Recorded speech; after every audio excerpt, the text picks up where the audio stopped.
Assalamualaikum warahmatullahi wabarakatuh. Perkenalkan kami dari kelompok 3 Etika Profesi IT dengan anggota Dewi Anjaina, Melina Fitri Syahari, Rila Fazatul Husna, dan Sinta Ayunda Putri.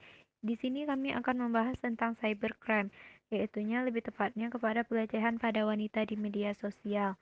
Kami di sini mempunyai 4 pembahasan, yaitunya yang pertama pengertian dari cybercrime itu sendiri apa, yang kedua jenis-jenis dari cyber, yang ketiga contoh kasus, kemudian yang keempat apa tindakan yang akan diambil baik itu di mata hukum Indonesia dan menurut Islam.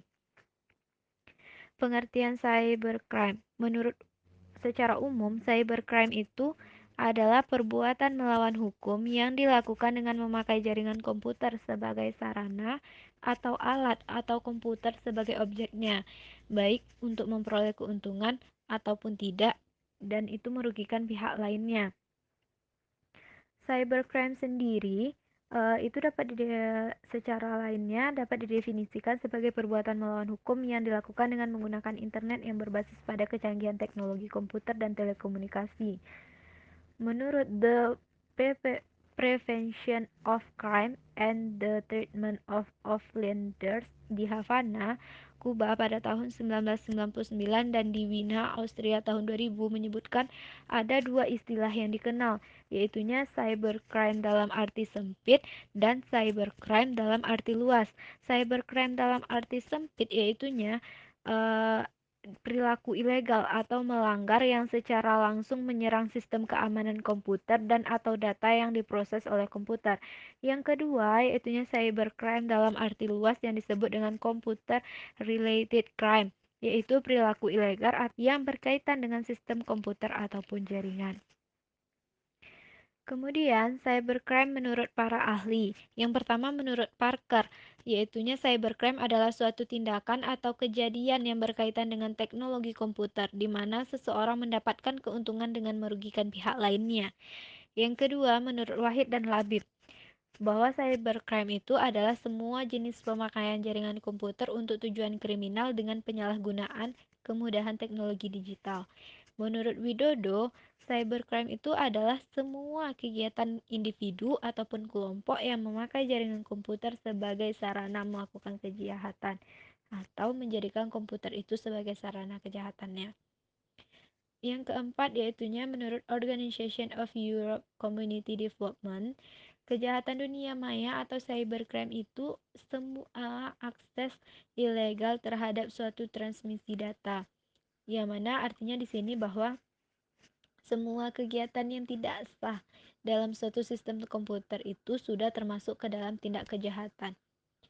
Selanjutnya yaitunya jenis-jenis cybercrime yang akan dijelaskan oleh Dewi Anjaina. Kepada Dewi Anjaina disilahkan.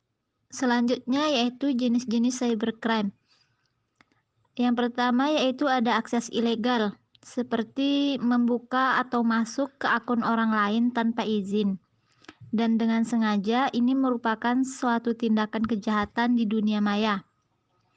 Yang kedua ada menyebarkan konten ilegal. Konten ilegal adalah konten yang di dalamnya terdapat informasi atau data yang tidak etis, tidak benar, atau melanggar hukum. Selanjutnya ada cybertyposquatting. Ini adalah cybercrime di mana pelakunya meniru atau mengklon situs website pihak lain dengan tujuan untuk melakukan penipuan atau berita bohong kepada masyarakat. Selanjutnya ada hacking dan cracking. Sebenarnya hacking mengacu pada kegiatan pembelajaran sistem komputer secara mendetail dan meningkatkan kemampuan komputer. Dan cracking adalah tindakan pembajakan terhadap hak milik orang lain, misalnya pembajakan akun, website, dan penyebaran virus, probing, dan lainnya. Selanjutnya ada pemalsuan data atau data forgery. Ini merupakan tindakan kejahatan dunia maya dengan memalsukan data pada dokumen penting yang disimpan sebagai scripted dokumen di internet. Lalu ada penyalahgunaan kartu kredit atau carding. Ini merupakan bentuk kejahatan di dunia maya di mana pelakunya berbelanja dengan menggunakan nomor dan identitas kartu kredit milik orang lain. Selanjutnya ada pencurian data. Pencurian data ini adalah aktivitas mencuri data dari sistem komputer secara ilegal, baik untuk kepentingan sendiri atau dijual kepada pihak lain. Tindakan pencurian data ini sering berujung pada kejahatan atau penipuan secara online. Lalu ada jenis-jenisnya selanjutnya, yaitu ada memata-matai. Ini merupakan kejahatan di dunia maya yang memanfaatkan jaringan internet untuk masuk ke sistem jaringan komputer pihak lain untuk memata-matai. Dan ada cybersquatting. Ini merupakan tindakan kejahatan di dunia maya di mana pelakunya mendaftarkan domain dengan nama suatu perusahaan, lalu menjualnya kepada perusahaan tersebut dengan harga tinggi. Selanjutnya masuk ke contoh kasus yang akan dijelaskan oleh Melina Fitri. Berikutnya yang ketiga adalah contoh kasus. Contoh kasus yang kami ambil adalah kasus kejahatan cyber terhadap perempuan dalam media sosial. Pada umumnya, perempuan dipaksa untuk menempati tempat kedua dalam hubungannya dengan laki-laki, bahkan sudah sejak zaman patriarki. Ini mengakibatkan kegagalan umum yang dialami perempuan untuk mengambil tempat dalam bereksistensi secara bebas dan mandiri ketika berhubungan dengan laki-laki di bidang kesetaraan intelektual dan profesionalisme. Proses komunikasi yang terjadi pada pelecehan seksual di Instagram rata-rata via direct message. Menurut penelitiannya, di direct message pelaku bisa berkomunikasi dua arah dengan si korban tanpa ada yang melihat. Oleh karena itu, kaum wanita yakin bahwa kondisi ini dapat diubah dengan menekankan kemandirian diri dari wanita itu sendiri. Namun mirisnya, para pelaku pelecehan seksual memakai akun palsu atau akun fake. Hal ini bertujuan untuk tidak diketahui biodata sang pelaku tersebut. Konteks komunikasi yang terjadi antar pelaku dengan korban pun menggunakan unsur seksual, dan di setiap komunikasinya juga memiliki tujuan tertentu, yaitu memuaskan hasrat seksual pelaku. Pada kasus ini, korban memiliki beberapa pengalaman kasus pelecehan seksual di Instagram, tidak hanya sekali, tapi berkali-kali. Hal ini membuat korban geram dan berhati-hati dalam menanggapi pesan singkat yang didapat oleh korban. Semua pelaku yang dihadapi juga menggunakan fake account. Para pelaku awalnya mengirim pesan singkat yang sifatnya memuji, tapi pada akhirnya menggunakan unsur seksual. Para pelaku melecehkan dan merendahkan harga diri para korban. Berikut ini merupakan salah satu contoh screenshot dari DM pelaku. Dan ternyata pelaku membuat banyak fake account untuk melakukan kejahatan cyber.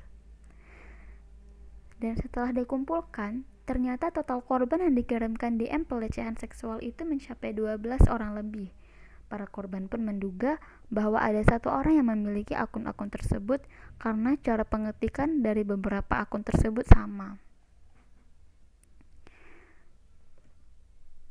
Selanjutnya akan dijelaskan oleh Sinta Ayunda Putri. Baiklah, selanjutnya saya akan menjelaskan tentang tindakan pelecehan seksual di mata hukum Indonesia dan menurut Islam. Yang pertama, saya akan membahas tentang tindakan pelecehan seksual di mata hukum Indonesia. Nah, di Indonesia ini ada undang-undang yang mengatur perbuatan pornografi. Nah, yang mana ini diatur dalam pasal 1 ayat 1 Undang-Undang Nomor 44 Tahun 2008 tentang pornografi yang berbunyi, pornografi adalah gambar, sketsa, ilustrasi, foto, tulisan, suara, bunyi, gambar bergerak, animasi, kartun, percakapan, gerak tubuh, atau bentuk pesan lainnya melalui berbagai bentuk media komunikasi dan atau pertunjukan di muka umum yang memuat kecabulan atau eksploitasi seksual yang melanggar norma kesusilaan dalam masyarakat. Bagi pelaku yang melanggar hal tersebut dikenakan sanksi dengan pidana penjara paling singkat 6 bulan dan paling lama 12 tahun dan atau pidana denda paling sedikit sebanyak 250 juta dan paling banyak 6 miliar rupiah. Sanksi ini sesuai dengan ketetapan yang berlaku yang tercantum dalam pasal 29 Undang-Undang Pornografi.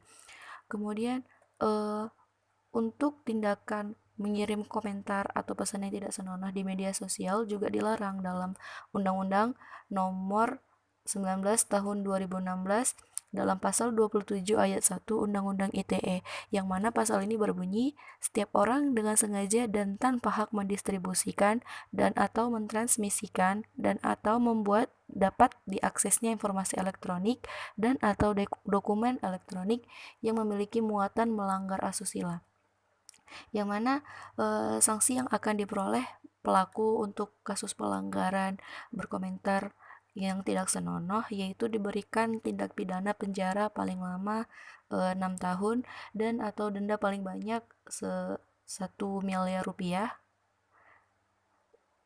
Kemudian hal ini sesuai dengan ketetapan yang diatur dalam pasal 45 ayat 1 Undang-Undang ITE. Selanjutnya yaitu tindakan pelecehan seksual dalam pandangan hukum Islam. Kita semua mengetahui bahwa tindakan pelecehan seksual ini digolongkan dalam tindakan yang tidak terpuji. Nah, semua agama melarang perbuatan yang tidak terpuji.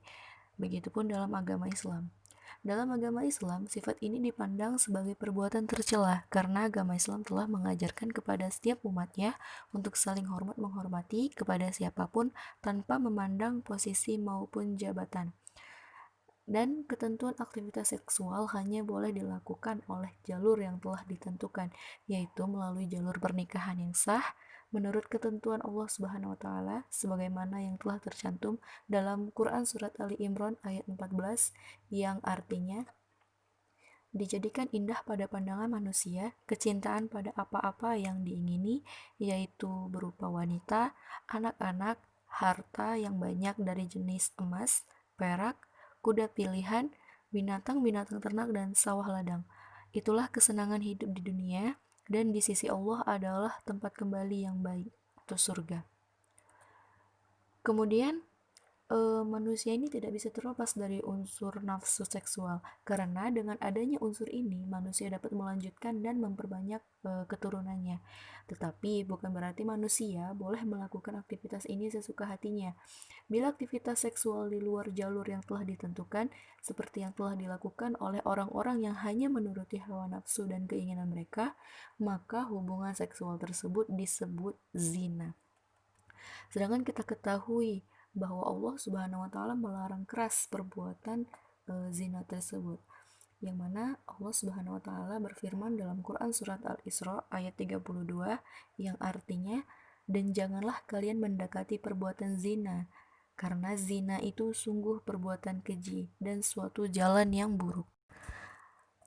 Ada beberapa tips yang dapat kita lakukan supaya terhindar dari kejahatan pelecehan seksual yang terjadi secara langsung di dunia nyata ataupun di dunia maya atau media sosial, yaitu seperti menghindari tempat yang sepi. Karena kita ketahui bahwa tempat yang sepi ini sering dijadikan sarang atau markas tempat dilakukannya perbuatan asusila tersebut. Kemudian tips yang kedua yaitu hindari berpergian dengan orang yang baru dikenal. Nah, di sini hendaknya kita tidak mudah terbujuk rayuan orang lain yang baru kita kenal. Terlebih lagi orang yang baru tersebut kita kenal melalui media sosial. Nah, kita harus menghindari hal tersebut sehingga hal-hal yang tidak diinginkan pun tidak terjadi. Kemudian tips selanjutnya yaitu memakai pakaian yang sopan. Nah, rata-rata yang menjadi korban pelecehan seksual yaitu para wanita yang memakai pakaian terlalu terbuka, ketat, yang memperlihatkan bentuk tubuh wanita tersebut. Hal ini menjadi pemicu bagi pelaku untuk melakukan aksi keji tersebut. Oleh karena itu, sebagai wanita, kita juga harus memperhatikan bagaimana cara berpakaian kita agar terhindar dari perbuatan yang tidak diinginkan. Nah, tips yang terakhir yaitu bergaullah dengan orang-orang yang beretika dan bermoral.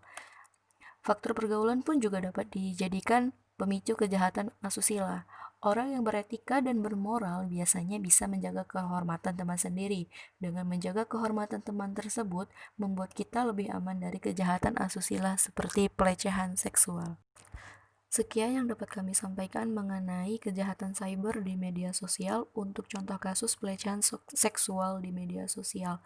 Lebih dan kurang kami mohon maaf. Kami akhiri dengan wabillahi taufik wal hidayah. Assalamualaikum warahmatullahi wabarakatuh.